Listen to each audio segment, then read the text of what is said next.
আসসালামু আলাইকুম। আমি অনামিকা স্বপ্নকুটির নতুন আরেকটি ব্লগ ভিডিও নিয়ে চলে আসলাম। আজকে আমি রান্না করব শিলং মাছ।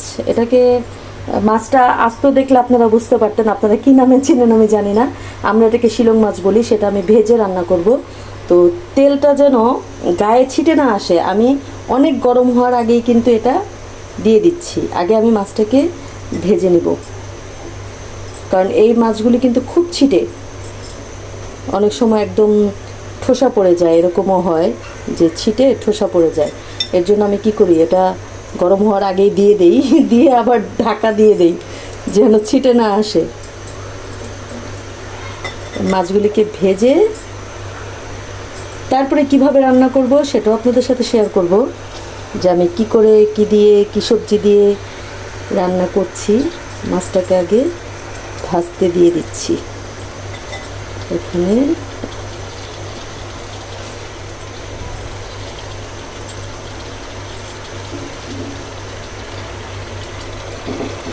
ভয় পাবেন না কেউ, এটাতে কিন্তু ভাজা হয়ে যাবে। ওকে আমি ঢাকা দিয়ে রাখছিলাম, কারণ আমি ছিটাটা খুবই ভয় পাই। দেখেন কিভাবে ছিটতেছে। যাক, তুমি হও, তারপরে আমি তোমাকে উঠাবো। আচ্ছা, এখন আমি এটাকে দেখি কি অবস্থা। হ্যাঁ, পানিটা শুকাইছে। এখন ওকে আমার এটা দিয়ে উল্টাতে হবে, দেখি তার কি অবস্থা। ওরে বাপরে,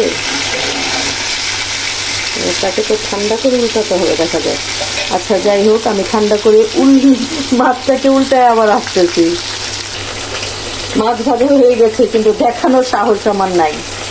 মাছটা উঠিয়ে তারপরে রান্না বসাবো। তো আমার মাছ ভাজাটা শেষ। তো আমি এখন তরকারিটা বসাবো। আমি এখানে নিয়ে নিচ্ছি তেল,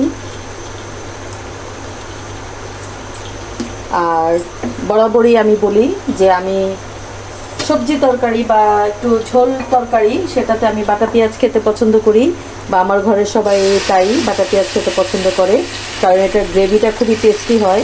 একদম কাটা পেঁয়াজ দিলে কি হয়, ঝোলটা খুবই তেল তেল একটা ভাব হয়, একদম পাতলা, সেটা ভালো লাগে না। আসলে যার যার ঘরে তার তার মতো করে রান্নার স্টাইল।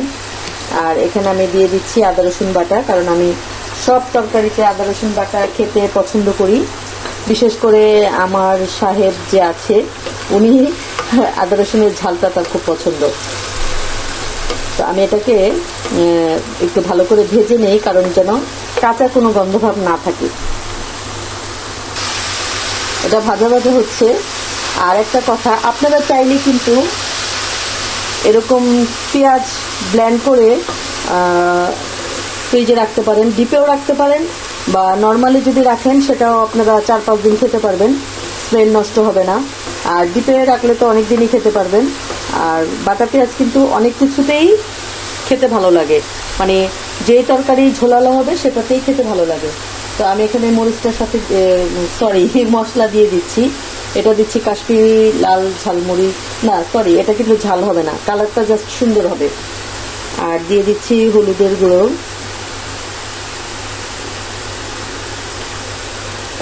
দিয়ে দিব ধনিয়ার গুঁড়ো। রাঁধুনির ধনিয়ার গুঁড়োটা মনে হয় দেখলে যেন হলুদ মিক্সড করা। আর এখানে দিচ্ছি ঝাল লাল মরিচের গুঁড়ো, এটা একটু কমই দিব, কারণ আমি কাঁচা মরিচ দিব, যেহেতু এটা একটু ঝোলালা সবজি, তাই আমি কাঁচা মরিচটা দিব।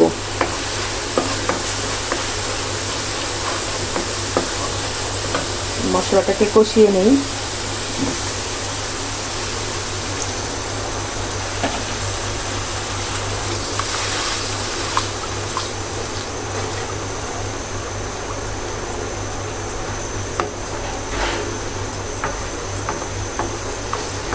মশলাটা কষানো হোক। মোটামুটি এটা হয়ে গেছে। আসলে যত জোরেই কথা বলি, এটার যখন শব্দ হয়, কষানোর শব্দ, তখন আর আমার আওয়াজ শোনা যায় না। যাই হোক, আমি এখানে সবজি দিয়ে দিচ্ছি, ফুলকপি আর আলু দিয়ে আমি এটা রান্না করব। তো যার কারণে ফুলকপিটা আর আলুটা দিয়ে দিলাম। আর এই যে এটা দেখে কেউ কিছু ভাববেন না, কারণ এটা খেতে আমার খুবই ভালো লাগে, আমার খুবই পছন্দ। আর এটার যেই ডাটাগুলি আছে, এটাকে আমি ভালো করে কেটে ধুয়ে সিদ্ধ করে নিয়েছি সেই ডাঁটাগুলো আমি দিয়ে দিলাম, কারণ দেখা যায় এই ডাঁটাটা সিদ্ধ হতে হতে হয় না, সিদ্ধটা অনেক লেট হয়ে যায়, ফুলকপি গলে যায় কিন্তু তার সিদ্ধ হতে আর হয় না। কারণ এটাকে কষাতে দিয়ে দিব, ফুলকপি থেকে পানি বের হবে, সিদ্ধ হওয়ার আগে এটা থেকে বেশ যতটা পানি বের হবে সেটা বুঝে আমি এটাতে ঝোল অ্যাড করব। হ্যাঁ, আমি এটাকে চুলাটা একটু ধিমি করে একটু বসিয়ে রাখবো। মশলাটা একদম গায়ে গায়ে লাগিয়ে দিলাম ফুলকপি। আর এখন ফুলকপি খেতে কিন্তু খুবই মজা, নতুন নতুন ফুলকপি খেতে খুব ভালো লাগে, খুব টেস্ট হয়। তো এটাকে আমি ঢাকা দিয়ে দিই, ঢাকা দিয়ে আস্তে আস্তে ফুলকপিটা সিদ্ধ হোক, তারপরে আবার আসছি। এটা কষানো হয়ে গেছে অলমোস্ট। এখন আমি যদি এটাতে পানি দিয়ে দিই তারপর সমস্যা নাই, আমি আন্দাজ মতো এটাতে ঝোল দিয়ে দিব এখন। আর এখনকার কফি হতে কিন্তু বেশি সময় লাগে না। আর আমি পানিটাও একটু বেশি পরিমাণে দিব, যেহেতু আমি এটা ঝোল ঝোল তরকারি রান্না করব, যেন ঝোল থাকে। আর ফুলকপির তরকারি কিন্তু শুকনা খেতে ভালো লাগে না, এটা ঝোল খেতেই ভালো লাগে। আর সাথে সিম দিলেও ভালো হয়, আর এখনকার সিম খুব একটা ভালো লাগে না, সিমগুলি টেস্টও ভালো লাগে না, সিদ্ধ হতেও চায় না, কারণ ওটা পুরন গাছের সিম থাকে, নতুন গাছের সিম এখনো আসেই নাই। তো আমি বেশ খানিকটা পানি দিয়ে দিচ্ছি, আর সাথে আমি মাছটাও দিয়ে দেব। এই যে আমি মাছটাকে এখনই দিয়ে দিব।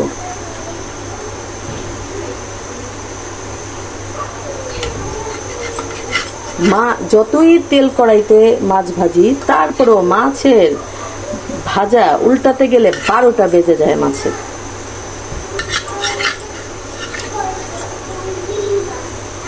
অনেক মাছ ভেঙে যায়। আমি একটু উঠিয়ে দিচ্ছি কেন, আমি তেলটা আর মাছের অ্যাড করতে চাচ্ছি না, কারণ এটাতে আমি বেশ তেল দিয়েছি, আর সবজিতে তেল বেশি না দিলেও চলে।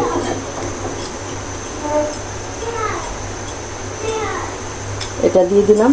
এখন আমি দিয়ে দিব টমেটো।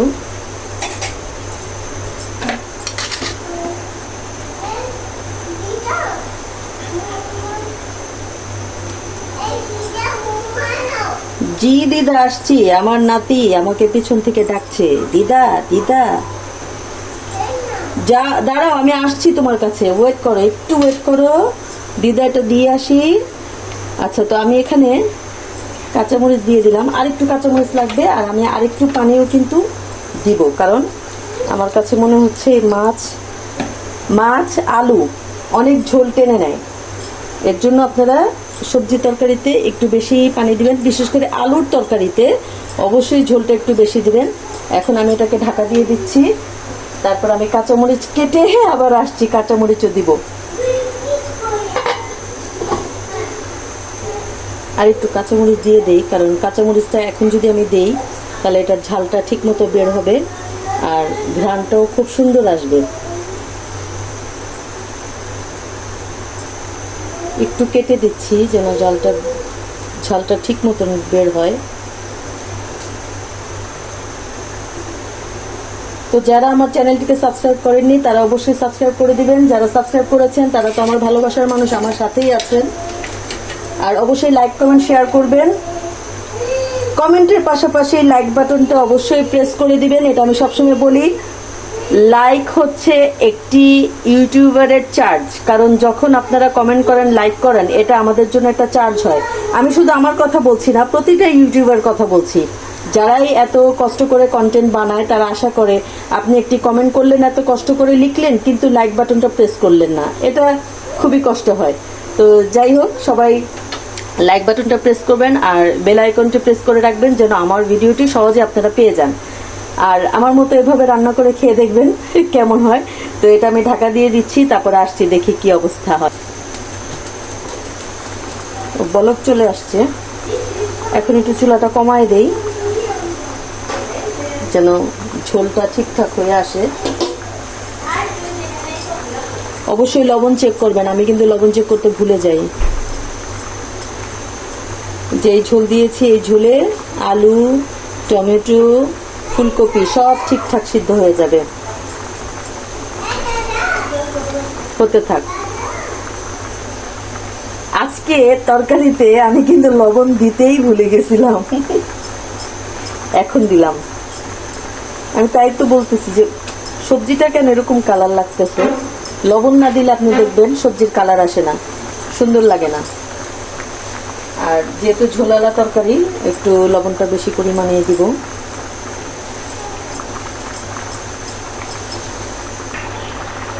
তো এটা আমার অলমোস্ট হয়ে আসছে, বেশ ভালোই কিন্তু ঝোল আছে, কিন্তু আপনারা ভয় পাবেন না, কারণ এই ঝোলটা কিন্তু থাকবে না, এটা কিন্তু শুকায় যাবে। হ্যাঁ, এটা আলু আর মাছ এই ঝোলটাকে খেয়ে ফেলবে।